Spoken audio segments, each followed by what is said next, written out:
सिर्फ सुकून ढूंढिए, जरूरतें कभी पूरी नहीं होती।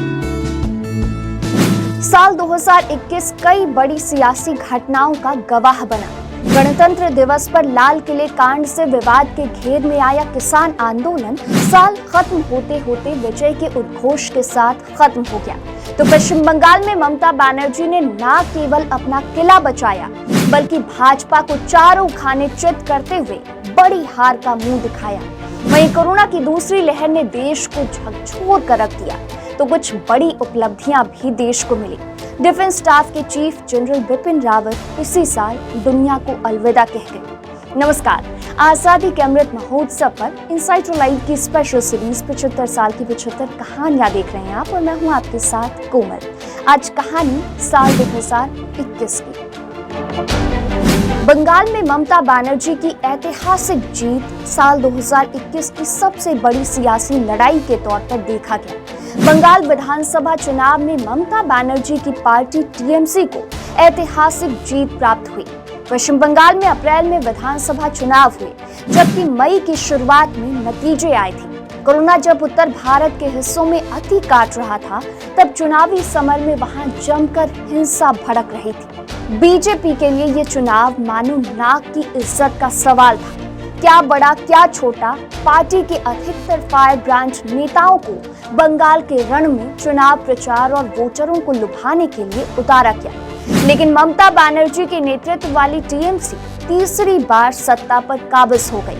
बंगाल चुनाव में असल लड़ाई टीएमसी और बीजेपी में थी, और दोनों पार्टियों ने एक दूसरे को हिंसा के लिए जिम्मेदार ठहराया। भाजपा के चुनाव के पहले तमाम दावों को नकारते हुए टीएमसी को भाजपा से करीब 10% ज्यादा वोट हासिल हुए। विधानसभा की 294 सीटों पर ममता बनर्जी की पार्टी ने 213 सीटों पर जीत हासिल की। वहीं भाजपा को मात्र 77 सीटें मिली। केंद्र किसानों के कल्याण और विकास के मकसद से 3 कृषि कानून लाई थी, पर वे इनके बारे में किसान भाइयों को अच्छे से समझा नहीं पाई। नतीजतन दिल्ली से सटे बॉर्डरों पर किसान नेताओं ने आंदोलन का बिगुल फूंक दिया और अपनी मांगों को लेकर लंबी लड़ाई लड़ी। हालांकि किसान और किसान आंदोलन की छवि को 26 जनवरी यानी गणतंत्र दिवस को बहुत बड़ा धक्का लगा। ऐसा इसलिए क्योंकि ट्रैक्टर परेड के दौरान कई प्रदर्शनकारी दिल्ली में घुस आए थे, और उसके बाद लाल किला समेत कई इलाकों में हिंसा भड़क गई। पुलिस की बेरहमी से पिटाई के अलावा कुछ प्रदर्शनकारी जबरन लाल किले की प्राचीर पर जा चढ़े, जिनमें से एक ने वहां धार्मिक ध्वज भी लगा दिया। इस घटना से शांतिपूर्ण चल रहे किसान आंदोलन पर बड़ा आघात पहुंचा और आंदोलन पर सवालिया निशान उठाए गए। लाल किला कांड पर जमकर सियासत भी हुआ और भाजपा और कांग्रेस आमने सामने आ गए।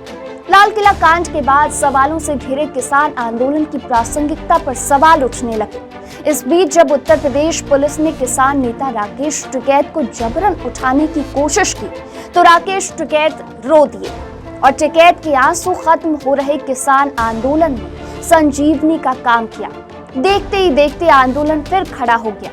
किसान आंदोलन के बीच में ही 3 अक्टूबर को उत्तर प्रदेश के लखीमपुर खीरी में केंद्रीय गृह राज्य मंत्री अजय मिश्रा का विरोध करने पर उनके बेटे आशीष मिश्रा ने विरोध कर रहे किसान पर जीप चढ़ा दी, जिसमें कई किसानों की मौत हो गई। घटना के बाद भीड़ ने गाड़ी को आग लगाने के अलावा ड्राइवर समेत 4 लोगों को पीट कर मार डाला। पुलिस ने आशीष मिश्रा के बेटे पर इरादत हत्या का केस दर्ज किया, तो गृह राज्य मंत्री अजय मिश्रा के इस्तीफे को लेकर विपक्ष संसद से लेकर सड़क तक विरोध प्रदर्शन किया।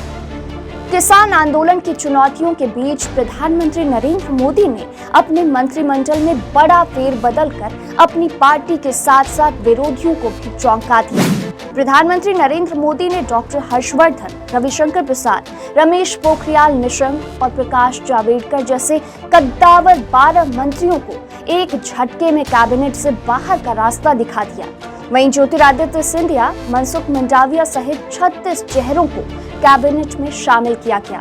साल 2021 में ही पेगासस जासूसी कांड भारत में सियासी गलियारों में छाया रहा।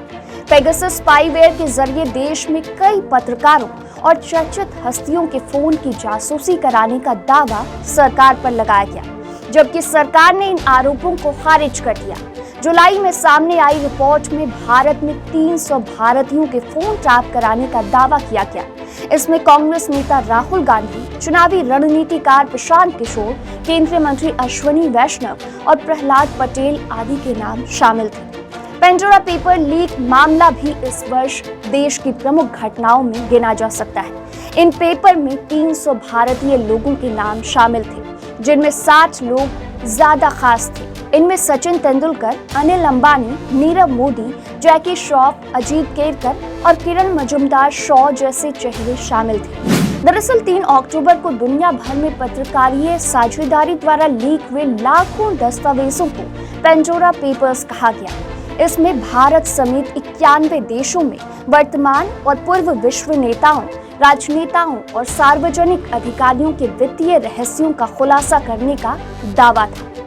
2022 के शुरुआत में होने वाले उत्तर प्रदेश विधानसभा चुनाव का शंखनाद 2021 में ही बज गया।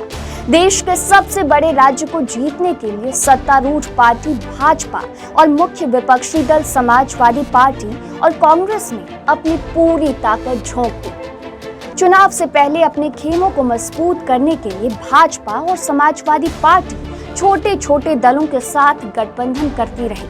भाजपा ने निषाद पार्टी के साथ अन्य कई छोटे दलों के साथ गठबंधन किया।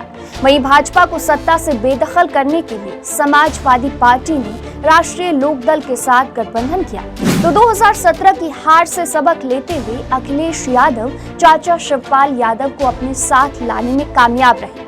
उत्तर प्रदेश विधानसभा चुनाव से पहले राज्य में लोकार्पण की सियासत और उस पर श्रेय लेने की राजनीति भी खूब हुई। साल खत्म होते होते पूर्वांचल एक्सप्रेसवे और काशी विश्वनाथ कॉरिडोर का लोकार्पण हुआ। एक और जहां पूर्वांचल एक्सप्रेसवे के जरिए भाजपा ने पूर्वी उत्तर प्रदेश के बड़े वोट बैंक को साधने की कोशिश की, तो प्रधानमंत्री नरेंद्र मोदी ने अपने संसदीय सीट वाराणसी में एक भव्य कार्यक्रम में श्री काशी विश्वनाथ धाम राष्ट्र को समर्पित कर हिंदुत्व के कार्ड को और मजबूत कर दिया। लोकार्पण कार्यक्रम में भाजपा शासित राज्यों के मुख्यमंत्री और उप मुख्यमंत्री भी शामिल हुए। बाबा विश्वनाथ का अभिषेक करने के लिए प्रधानमंत्री नरेंद्र मोदी खुद गंगा से जल लेकर मंदिर तक पहुंचे। कार्यक्रम के बाद प्रधानमंत्री नरेंद्र मोदी ने कॉरिडोर बनाने वाले कारीगरों के साथ भोजन किया और फोटो भी खिंचवाई। वहीं देर रात प्रधानमंत्री नरेंद्र मोदी अपनी संसदीय सीट में विकास कार्यों का जायजा लेने के लिए बनारस की सड़कों पर निकले। पूरे साल कृषि कानून पर जारी रहने वाले सियासी तकरार के बीच दिल्ली बॉर्डर पर जब किसानों के आंदोलन के 1 साल पूरे हो रहे थे, उसी बीच गुरु नानक जयंती यानी प्रकाश पर्व के दिन प्रधानमंत्री नरेंद्र मोदी ने अचानक से किसानों से माफी मांगते हुए तीनों कृषि कानूनों को वापस लेने का ऐलान कर दिया और संसद के शीतकालीन सत्र के पहले दिन कृषि कानून वापस ले लिए। कृषि कानून की वापसी के बाद किसान आंदोलन की अगुवाई कर रहे संयुक्त किसान मोर्चा ने आंदोलन को खत्म करने का ऐलान कर दिया। इसके बाद 11 दिसंबर को आंदोलन स्थल पर विजय पर्व मनाने के बाद किसानों ने दिल्ली बॉर्डर को खाली कर दिया और 15 दिसंबर को किसान नेता राकेश टिकैत भी दिल्ली बॉर्डर से वापस अपने गांव लौट आए। स्पोर्ट्स के लिहाज से ये वर्ष ऐतिहासिक रहा। ओलंपिक में भारत ने गोल्ड पर कब्जा जमाने के साथ ही इस बार सबसे ज्यादा मेडल भी जीते। टोक्यो में हुए ओलंपिक में भारतीय खिलाड़ियों ने अपना अब तक का सर्वश्रेष्ठ प्रदर्शन किया। इस प्रतियोगिता में नीरज चोपड़ा ने इतिहास रचते हुए जेवलिन थ्रो में गोल्ड मेडल जीता, जबकि 2 रजत और 4 कांस्य पदक भी भारत की झोली में आए। वहीं भारतीय पुरुष हॉकी टीम ने 41 साल बाद हॉकी में मेडल हासिल किया। इसी साल हरनाज सिंधु ने भारत के लिए एक और खुशी का पल संजोया। भारत को करीब 2 दशक बाद मिस यूनिवर्स का खिताब मिला। ये प्रतियोगिता इजराइल में हुई थी। इसके प्रिलिमिनरी स्टेज में 79 से अधिक कंटेस्टेंट्स ने हिस्सा लिया था। 21 साल की हरनाज ने पैराग्वे की नाडिया फेरीरा और दक्षिण अफ्रीका की लालीला मस्वानी को पीछे छोड़कर ये ताज अपने नाम किया।